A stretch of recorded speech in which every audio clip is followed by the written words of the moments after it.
Баршаңызға қайырлы күн достар. Бүгін сіздермен бірге жаңа жылдық дастарханның ажарын кіргізетін әрі жасалу жолы өте қарапайым тортты дайындайтын боламыз. Видеоны соңына дейін тамашалап, менімен бірге болыңыздар. 2 дана жұмыртқамызға қантымызды салып, жақсылап араластырып аламыз. Миксердің көмегін пайдалансаңыз да болады.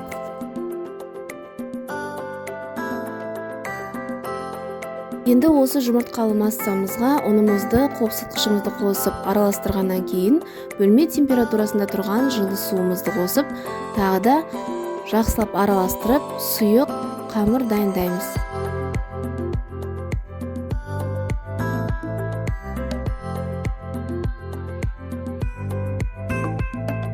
Дайын болған сұйық массамызды пергамент қағазы төселген табамызға 4 бұрышты форма беріп жаймалаймыз.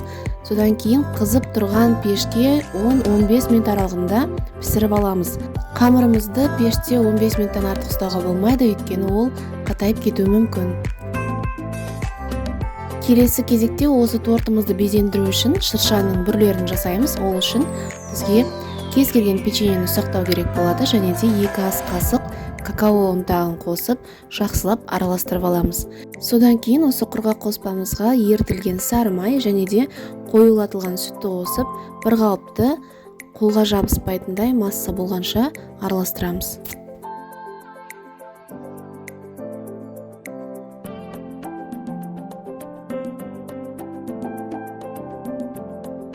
Енді қолымыздың көмегімен сопақша форма беріп, әр түрлі көлемде шыршаның бүрлерін дайындай бастаймыз.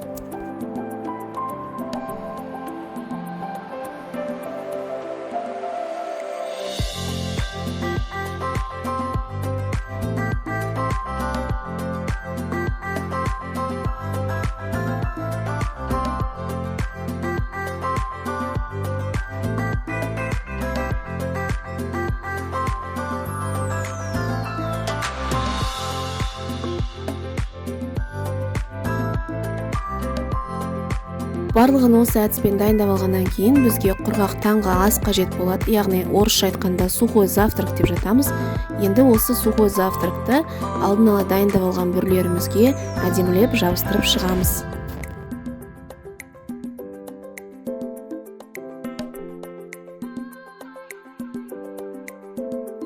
Дайын бүрлерімізді бір шетке алып қойып, ганаш дайындаймыз, яғни шоколад пен сары майды ерітіп аламыз. Торттың кремі үшін біз сары майды және де қоюлатылған қайнатылған сүтті, сонымен қатар творожный сырды қосып, жақсылап миксерлейтін боламыз. Біздің коржымыз дайын, жан-жағын тегістеп кесіп аламыз. Содан кейін осы коржды 4 немесе 3 бөлікке теңдетіп бөлеміз. Егерде тортыңыз биік болған қаласаңыз, 3 бөлікке бөліңіз, ал егерде орташа көлемде болған қаласаңыз, 4 бөлікке бөлсеңіз де болады. Енді осы бөлінген коржды бір-біріне жақындатып, ганашымызды барлық жеріне жететіндей етіп жағып шығамыз.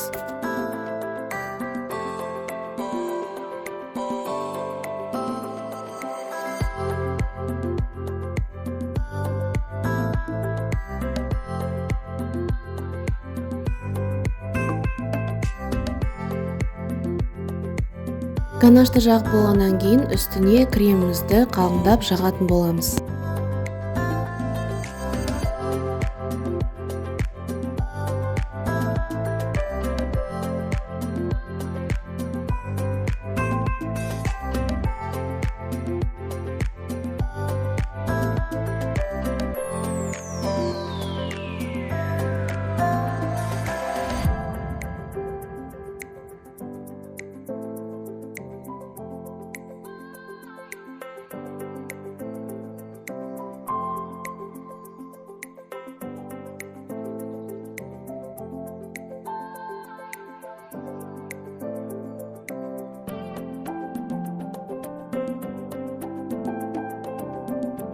Біз бұл тортты тігінен жинайтын боламыз, яғни табамызға бірінші кесілген коржды домалақтап орап қоямыз.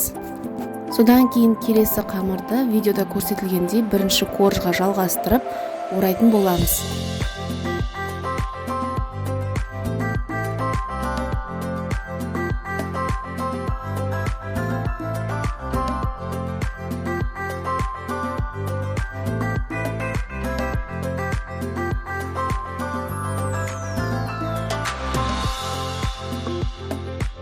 Торттың бетіне қатты крем жағып қажет емес, себебі шоколадный ганаш бізде көрініп тұру керек. Яғни біздің тортымыз кесілген ағаш діңіне ұқсауы қажет.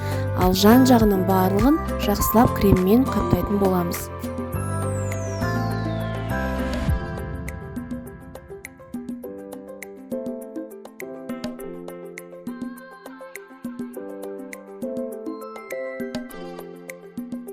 Енді шанышқының көмегімен тортымыздың жан жағына осындай ирек формада өрнек салып шығамыз. Яғни бұл біздің ағаштың діңінің өрнегіне ұқсауы қажет.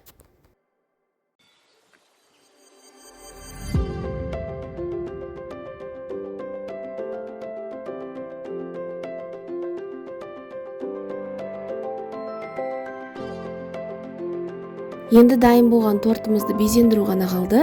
Ол үшін мен таза жуылған аршаны және де өзіміз дайындап алған бүрлерді пайдаландым.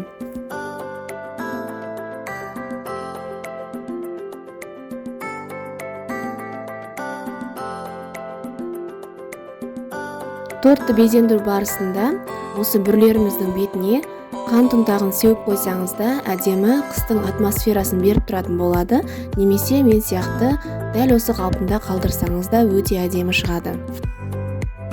Достар, осымен біздің жаңа жылдық тортымыз дайын. Міндетті түрде жасап көріңіз. Сізге ұнайтынына сенімдімін. Арнаға тіркеліп пікір қалдыруды ұмытпаңыз. Баршаңызды келе жатқан жаңа жыл мерекесімен құттықтаймын.